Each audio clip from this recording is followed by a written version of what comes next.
Paris, 18 mars 1968. 22h47. Le Petit Bar, rue de la Roquette, 11e arrondissement. L'endroit où tout a basculé. L'endroit où Jacques Mezrine a cessé d'être un simple voyou pour devenir une légende.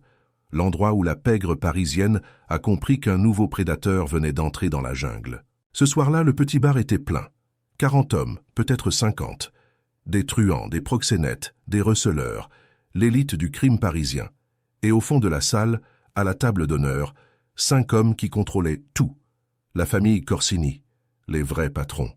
Ceux qui décidaient qui vivait, qui mourait, qui travaillait dans ce quartier. Jacques Mezrine est entré à 22h47, seul. 32 ans, 1m75, 70 kilos. Rien d'impressionnant physiquement. Mais ses yeux portaient quelque chose que personne n'avait vu avant. Pas de la colère, pas de la peur. Quelque chose de plus dangereux, de la certitude absolue. Il portait un costume noir, une chemise blanche, pas de cravate. Dans sa main droite, une mallette en cuir. Dans sa main gauche, rien. Mais tout le monde savait qu'il y avait un pistolet quelque part. Il y avait toujours un pistolet avec Mezrine. Le bar s'est tu progressivement. Les conversations se sont éteintes comme des bougies dans le vent. 40 paires d'yeux fixés sur cet homme qui marchait calmement vers la table du fond, vers les Corsini. Antoine Corsini, le patriarche, 63 ans, a levé les yeux de son verre de whisky. Il connaissait Mezrine, tout le monde connaissait Mezrine. Un braqueur talentueux, oui, mais un indépendant. Un loup solitaire qui refusait de payer le tribut, qui refusait de s'incliner devant la famille. Mezrine s'est arrêté devant la table. Le silence était total maintenant. On entendait la respiration des hommes, le bruit des verres posés trop fort sur le zinc. « Monsieur Corsini », dit Mezrine. Sa voix était calme, presque polie. « Nous devons parler. » Antoine Corsini n'a pas bougé. Ses 4 fils autour de lui se sont tendus. Marco, l'aîné, a glissé sa main sous sa veste, vers son arme. « Parler ?» dit Antoine. « Tu entres dans mon établissement sans invitation et tu veux parler ?»« Votre établissement ?» répéta Mezrine. Il a posé la mallette sur la table. « C'est justement de ça que je veux parler.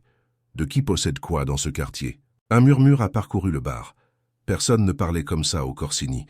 Personne ne les défiait ouvertement. Pas si on voulait vivre. Antoine a souri. Mais ce n'était pas un sourire amical. C'était le sourire d'un requin qui voit une proie stupide s'approcher. « Tu as 30 secondes pour sortir d'ici, Mezrine. Après ça, mes fils vont te montrer ce qui arrive aux hommes qui manquent de respect. » Mezrine n'a pas bougé. Il a regardé sa montre. 30 secondes. D'accord. Mais dans ces 30 secondes, je vais vous expliquer quelque chose. Quelque chose que vous devez comprendre avant que tout change. Il a ouvert la mallette. Lentement. Délibérément. Les 4 fils Corsini ont tous sorti leurs armes maintenant. 4 pistolets pointés sur Mezrine. Mais Mezrine n'a pas regardé les armes. Il a regardé Antoine. Dans la mallette, il y avait des photographies. Mezrine en a sorti une, l'a posée sur la table devant Antoine. « Votre fils, Marco, hier soir 23h15 sortant de chez sa maîtresse rue Oberkampf, seul, pas de garde du corps, vulnérable. » Marco a pâli. Antoine a pris la photo, l'a regardée. C'était bien Marco sortant d'un immeuble, regardant autour de lui avant de monter dans sa voiture. Mezrine a sorti une deuxième photo. « Votre fils Paolo. Ce matin, 7h30, emmenant vos petits-enfants à l'école. Même école tous les jours, même trajet, même horaire. » Paolo s'est levé brusquement. « Espèce de... »« Assieds-toi, dit Antoine. » Sa voix était dure maintenant, inquiète. Mezrine a continué. Troisième photo. « Votre fils Lucas. Tous les mardis soirs, il joue au poker au casino de Paris. Il rentre chez lui à 2h du matin, toujours par le même chemin. Boulevard Voltaire, puis rue de la Roquette. » Quatrième photo. « Votre plus jeune fils, Stefano. Il voit un médecin tous les jeudis. Problème cardiaque, je crois. Le cabinet médical n'a qu'une seule sortie, facile à bloquer. » Mezrine a sorti une dernière photo. Celle-ci montrait une femme élégante, la soixantaine, sortant d'une boulangerie. « Et votre femme, Madame Corsini. Elle achète son pain tous les matins à 8h. Même boulangerie depuis 30 ans. Les habitudes sont dangereuses, Monsieur Corsini. » Antoine Corsini était debout maintenant. Ses mains tremblaient. Pas de peur, de rage pure. « Tu menaces ma famille ?»« Non, dit Mezrine calmement. Je vous montre que je pourrais, qu'à n'importe quel moment des 7 derniers jours, j'aurais pu toucher n'importe lequel d'entre eux. Mais je ne l'ai pas fait. Parce que je ne suis pas venu ici pour faire la guerre. Je suis venu pour établir des règles. » Il a refermé la mallette. « Voici comment les choses vont se passer maintenant. Vous allez continuer à contrôler vos territoires, vos prostituées, vos casinos, votre raquette. Je m'en fous.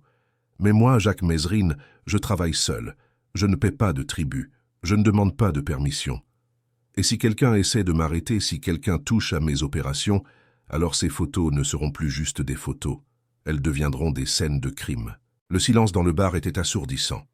40 hommes retenaient leur souffle. Les 4 fils Corsini avaient toujours leurs armes pointées sur Mezrine, mais personne ne tirait, parce qu'ils comprenaient tous la même chose. Si Mezrine mourait ici ce soir, quelqu'un d'autre exécuterait le plan, quelqu'un qu'il ne connaissait pas, quelqu'un qu'il ne pourrait pas arrêter. Antoine Corsini a regardé Mezrine pendant une longue minute, puis il a fait quelque chose que personne n'attendait. Il a ri, un rire sec, sans humour. « Tu as des couilles, Mezrine, je te donne ça. Tu entres ici, seul, tu menaces ma famille, et tu penses que tu vas ressortir vivant ? » « Je ne pense pas, » dit Mezrine. « Je sais, parce que vous êtes un homme intelligent, monsieur Corsini, et les hommes intelligents comprennent quand une guerre leur coûtera plus cher qu'une paix. » Il s'est penché en avant, les mains à plat sur la table. « Vous pouvez me tuer ce soir. Vos fils vont vider leur chargeur dans mon corps. Je serai mort avant de toucher le sol. Mais demain matin, votre femme ne reviendra pas de la boulangerie. Après-demain, Marco ne sortira pas de chez sa maîtresse. La semaine prochaine, vos petits-enfants ne rentreront pas de l'école. Et vous, monsieur Corsini, vous passerez le reste de votre vie à enterrer votre famille, un par un, sans jamais savoir qui exécute mes ordres, sans jamais pouvoir vous venger. » Mezrine s'est redressé. « Ou alors, vous acceptez que Paris est assez grande pour nous deux, vous gardez vos territoires. Je garde ma liberté et personne ne meurt, c'est votre choix. Vous avez 10 secondes. » Antoine Corsini a regardé ses fils, a regardé les 40 hommes dans le bar, a regardé Mezrine, et il a compris. Ce n'était pas un bluff. Mezrine avait vraiment passé des jours à surveiller sa famille, avait vraiment des hommes prêts à exécuter ses ordres. Et surtout, Mezrine était le genre d'homme qui n'avait rien à perdre, le genre d'homme qui préférerait mourir que de s'incliner. 10 secondes, dit Mezrine. 9, 8, 7. Baissez vos armes, dit Antoine à ses fils. Papa, commença Marco. J'ai dit baissez vos armes. Les 4 pistolets se sont abaissés lentement. Mezrine n'a pas bougé, n'a pas souri, n'a montré aucune émotion. Antoine s'est rassis, a pris son verre de whisky, l'a vidé d'un trait. Tu travailles seul, tu ne paies pas de tribut, mais tu ne touches pas à nos opérations. Tu ne recrutes pas dans nos territoires, tu ne braques pas nos établissements. Compris ? Compris, dit Mezrine. Et si jamais tu changes d'avis, si jamais tu décides de nous défier vraiment, alors cette trêve est terminée. Et je mettrai toutes mes ressources, tous mes hommes, toute ma fortune pour te traquer. Toi et tous ceux que tu aimes. Compris ? Parfaitement. Antoine a tendu la main. Mezrine l'a regardé pendant un moment. Puis il l'a serré. Une poignée de main ferme, brève. Un accord entre prédateurs. Mezrine a repris sa mallette, s'est retourné et a marché vers la sortie. 40 hommes se sont écartés sur son passage. Personne n'a parlé, personne n'a bougé. Ils venaient tous de voir quelque chose qu'ils ne reverraient jamais. Un homme seul qui avait fait plier la mafia corse. Quand Mezrine est sorti dans la rue, il a regardé sa montre. 22h57. 10 minutes. Il avait pris le contrôle de sa propre destinée en 10 minutes. Mais ce que personne ne savait, ce que même les Corsini n'ont découvert que des années plus tard, c'est que Mezrine avait bluffé, partiellement. Les photos étaient réelles, la surveillance était réelle. Mais il n'avait pas d'équipe, pas d'homme prêt à exécuter ses ordres. C'était juste lui, seul, comme toujours. Si les Corsini avaient tiré, si Antoine avait appelé son bluff, Mezrine serait mort ce soir-là. Et personne n'aurait vengé sa mort. Personne n'aurait touché à la famille Corsini. Mais Mezrine avait compris quelque chose de fondamental sur le pouvoir. Le pouvoir n'est pas ce que vous avez, c'est ce que les autres croient que vous avez. Et pendant 10 minutes, dans ce bar, il avait fait croire aux hommes les plus dangereux de Paris qu'il était encore plus dangereux qu'eux. Dans les semaines qui ont suivi, L'histoire s'est répandue dans tout le milieu parisien. Mesrine, l'homme qui avait défié les Corsini et survécu. Mesrine, le loup solitaire qui ne s'inclinait devant personne. Mesrine, le fou qui avait menacé toute une famille mafieuse et qui était ressorti vivant. D'autres truands ont commencé à refuser de payer le tribut. Si Mesrine ne paie pas, pourquoi nous? La structure de pouvoir que les Corsini avaient construite pendant 30 ans a commencé à se fissurer. Antoine Corsini a appelé Mesrine 2 mois plus tard. Une rencontre privée, juste eux deux, dans un restaurant discret. « Tu as détruit mon autorité, » dit Antoine. « Depuis cette nuit au petit bar, la moitié de mes hommes me défient. Ils pensent que si tu as pu me tenir tête, eux aussi peuvent le faire. » Mesrine a bu son café calmement. « Ce n'est pas mon problème. »« Si, c'est ton problème. Parce que maintenant, je dois faire un exemple. Je dois montrer que personne ne me défie impunément. Et cet exemple, ça va être toi. » Mesrine a posé sa tasse. « Vous pouvez essayer, mais rappelez-vous ce que je vous ai dit. Une guerre vous coûtera plus cher qu'une paix. » Peut-être, mais parfois, un homme doit payer le prix pour garder son honneur. « L'honneur » répéta Mesrine. « Vous savez ce que j'ai appris en Algérie, monsieur Corsini? Que l'honneur est un luxe que seuls les vivants peuvent se permettre. Les morts n'ont pas d'honneur, ils ont juste des tombes. » Antoine s'est levé. « Alors nous verrons qui aura une tombe en premier. » Mais la guerre n'a jamais eu lieu. Parce que 3 jours plus tard, Jacques Mesrine a braqué la Banque nationale de Paris. Seul, en plein jour. Il est reparti avec 2 millions de francs. Et quand la police l'a poursuivi, il a disparu. Comme un fantôme. Les Corsini ont compris qu'ils ne pouvaient pas attraper un homme que même la police ne pouvait pas attraper. Alors ils ont fait ce que les hommes intelligents font toujours. Ils ont adapté. Ils ont accepté que Mesrine était une force de la nature, quelque chose qu'on ne contrôle pas, quelque chose qu'on évite. Jacques Mesrine a continué sa carrière criminelle pendant 11 ans après cette nuit au petit bar. Il a braqué des banques, kidnappé des millionnaires, s'est évadé de prison 2 fois, est devenu l'ennemi public numéro 1 en France et au Canada. Il a défié la police, les gouvernements, tout le monde, et tout a commencé cette nuit-là, dans un bar enfumé de la rue de la Roquette, avec un homme seul, une mallette de photos et 10 minutes de courage absolu. Le 2 novembre 1979, Jacques Mesrine a été tué par la police. 18 balles dans son corps. Ils l'ont abattu dans sa voiture, sans sommation, sans procès, parce qu'ils savaient que s'ils lui donnaient une chance, il s'échapperait encore. Antoine Corsini a assisté aux funérailles. De loin, il n'a pas parlé à la famille, n'a pas présenté ses condoléances, mais il est venu, par respect, pour l'homme qui avait eu le courage de le défier, pour l'homme qui avait changé les règles du jeu. Des années plus tard, avant de mourir, Antoine Corsini a raconté cette histoire à son petit-fils. « Tu vois, petit, ce soir-là, j'aurais dû le tuer. Tous mes hommes me disaient de le tuer, mais je ne l'ai pas fait. Tu sais pourquoi? Parce que vous aviez peur?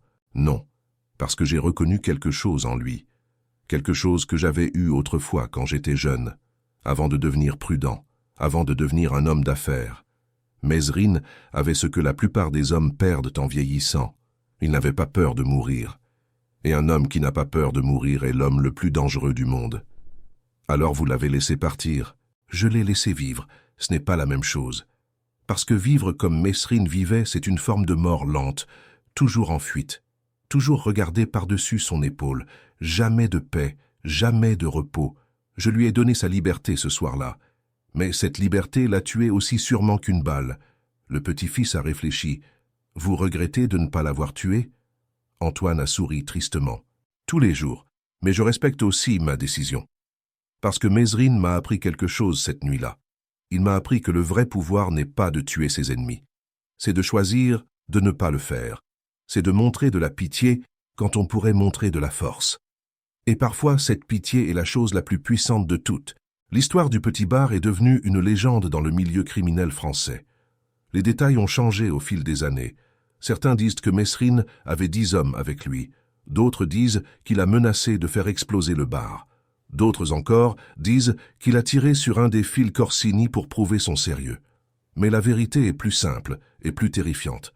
Un homme seul, 10 minutes, et le courage absolu de parier sa vie sur un bluff. Jacques Mesrine n'était pas un héros. Il était un criminel, un meurtrier, un homme violent qui a causé beaucoup de souffrance. Mais cette nuit-là, au petit bar, il a fait quelque chose que personne d'autre n'avait osé faire. Il a regardé le pouvoir dans les yeux et il a refusé de cligner. Et pendant 10 minutes, il a été invincible. Voilà l'histoire de Jacques Mézerine et du petit bar. L'histoire d'un homme qui a compris que parfois, le courage n'est pas de gagner. C'est simplement de refuser de perdre, de refuser de s'incliner, de refuser d'accepter que d'autres décident de votre destin. 10 minutes qui ont changé la pègre parisienne, 10 minutes qui ont créé une légende, 10 minutes qui ont prouvé qu'un homme seul, avec assez de conviction, peut faire trembler un empire. Et la question reste, celle que tout le monde se pose encore aujourd'hui. Était-ce du courage ou de la folie, de la stratégie ou du suicide, de la justice ou de l'arrogance? Peut-être que c'était tout ça à la fois, peut-être que c'est ça qui fait une légende. Pas la perfection, mais la volonté absolue de risquer tout pour ne rien accepter. Jacques Mézerine est mort à 43 ans, criblé de balles, traqué comme un animal. Mais il est mort libre, libre de toute autorité, libre de toute soumission, libre de tout compromis. Et cette liberté, il l'a gagnée en 10 minutes, dans un bar enfumé, face à 5 hommes qui pensaient qu'ils contrôlèrent le monde. Ils avaient tort. Parce que cette nuit-là, Jacques Mézerine leur a montré que personne ne contrôle rien, que le pouvoir est une illusion, que la peur est une arme, et que parfois, un homme seul avec une mallette de photos peut changer l'histoire. 10 minutes, c'est tout ce qu'il a fallu. 10 minutes pour que la mafia recule, 10 minutes pour qu'une légende naisse, 10 minutes qui résonnent encore aujourd'hui dans les rues de Paris. Le petit bar n'existe plus, il a été démoli dans les années 80.